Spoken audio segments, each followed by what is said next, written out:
Bismillahirrahmanirrahim. Assalamualaikum warahmatullahi wabarakatuh. Sekarang kita masuk penilaian harian kelas 1 Fikih bab 3. Allah mencintai orang yang suci. Nah, ini petunjuknya ya. Soalnya 20. Kemudian ada pembahasannya. Jangan lupa like, subscribe, bunyikan loncengnya. Oke, nomor 1. Toharo artinya apa? A. Suci. B. Jujur. Apa? C. Dusta. Apa nih arti toharo? Ayo. Apa nih? Toharo apa artinya ya? Apa jawabannya ya? Toharo apa ya artinya ya? Toharo itu artinya suci, bersih ya. Nah, jadi toharo itu ada dua, ada wudhu, kemudian ada apa lagi? Ada mandi besar. Itu untuk apa? Untuk mensucikan badan kita dari hadas. Nomor 2, berikut adalah contoh toharo. A. Belajar. B. Ibadah. Atau C. Wudhu. Nah, contoh toharo apa ya? Belajar, ibadah, apa wudhu nih? Apa ya jawabannya ya? Contoh toharo apa coba? Nah, jawabannya adalah wudhu. Jadi wudhu itu untuk membersihkan hadas kecil. Misalnya sudah pipi, sudah BAB, mau sholat, maka kita harus apa dulu? Berwudhu terlebih dahulu. Mau baca Quran juga kayak gitu. Nomor 3, kotoran yang harus segera dibersihkan disebut apa? A. Hadas. B. Najis. Atau kotoran? Apa coba kotoran yang harus segera dibersihkan? Apa ya kotoran yang harus segera dibersihkan kalau mau ibadah? Apa ya jawabannya? Nah, jawabannya adalah najis ya.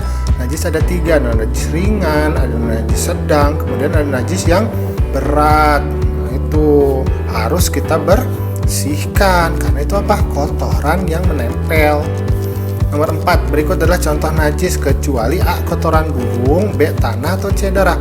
Ada kata kecualinya ini apa nih? Contoh najis apa ya? Apa jawabannya ya? Kecuali tanah. Tanah itu suci ya.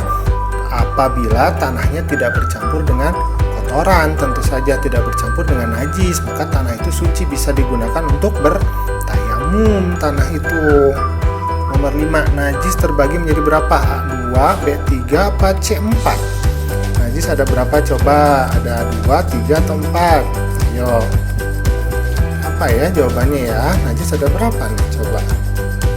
Najis itu ada 3. Yang pertama najis ringan, yang kedua najis sedang, yang ketiga najis berat ya. Najis ringan misalkan contohnya dari bayi pipis tapi belum 2 tahun baru makan ASI. Nah, itu najis ringan namanya. Nomor 6, kotoran burung termasuk ke dalam apa? Najis ringan, najis sedang, apa najis berat? Kotoran burung nih coba. Kotoran burung ringan, sedang, apa berat ya? Apa ya jawabannya kotoran burung ya? Coba dipikir. Nah, kotoran burung itu termasuk ke dalam najis sedang. Jadi kotoran-kotoran, dadah, darah, nanah itu sedang semuanya. Yang berat itu adalah gogok ya, anjing atau babi, itu najis berat kalau itu.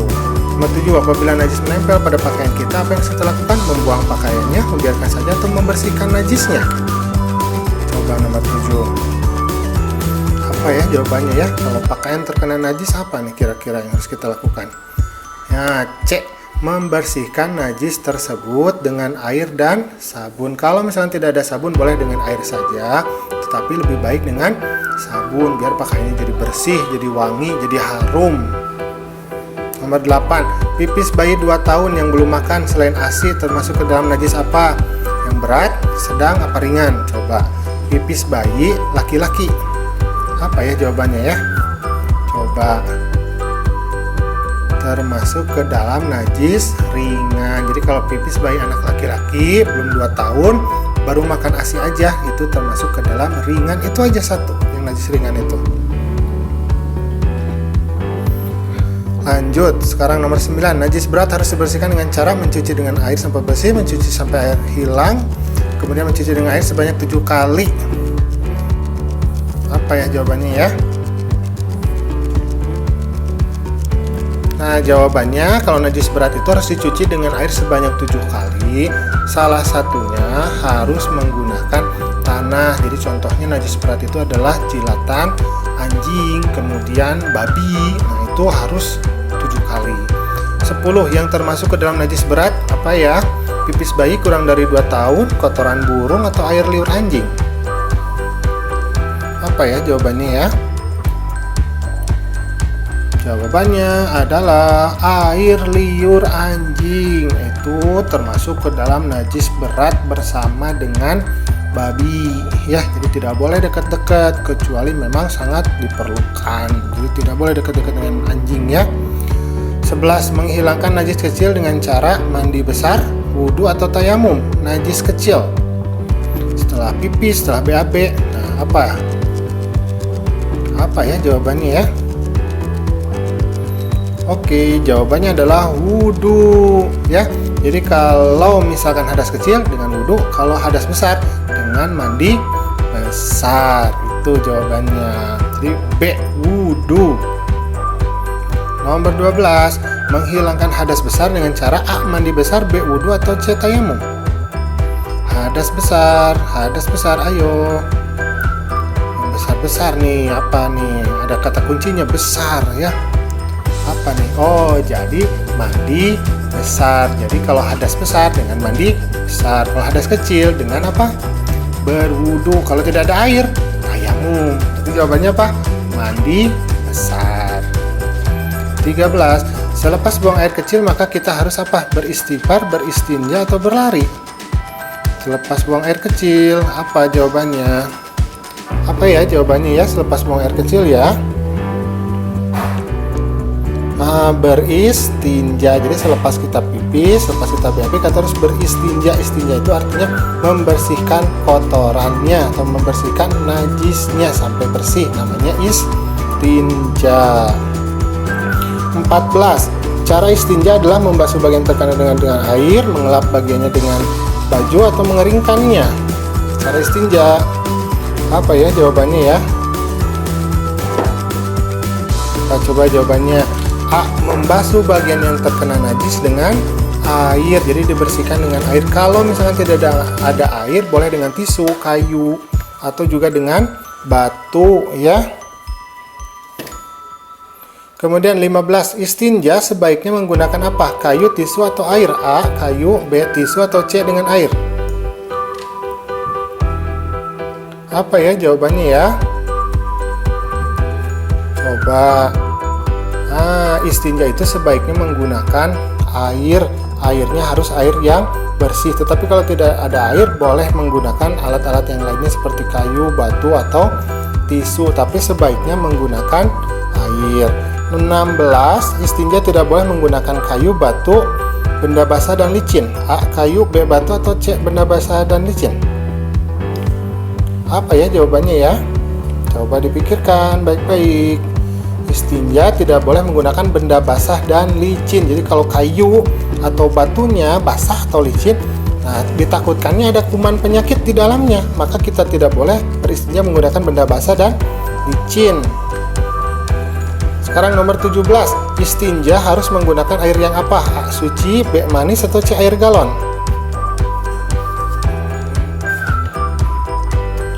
Apa ya jawabannya ya? Istinja itu harus menggunakan air yang suci. Jadi air yang bersih ya. Jangan air yang berwarna, berasa, berbau, jangan. Tetapi harus air yang suci ya. 18. Ya Allah, sesungguhnya aku berlindung kepadamu dari setan perempuan dan setan laki-laki. Itu adalah arti dari doa apa? A. Belajar, masuk kamar mandi, atau keluar kamar mandi? Apa ya jawabannya ya? Oke, kita lihat jawabannya apa. Masuk kamar mandi. Allahumma inni a'udzubika minal khubuthi wal khoba'ith. Nah, itu doa masuk kamar mandi. Oke, kita lanjut. Nomor berapa nih? Coba kita lihat ya. Nomor 19. Perhatikan doa di bawah ini. Alhamdulillahilladzi adzhaba 'anil adza wa 'afani. Itu adalah doa apa? Masuk kamar mandi, keluar kamar mandi. Apa ya jawabannya ya? Nah, Alhamdulillahilladzi adzhaba 'anil adza wa 'afani ya.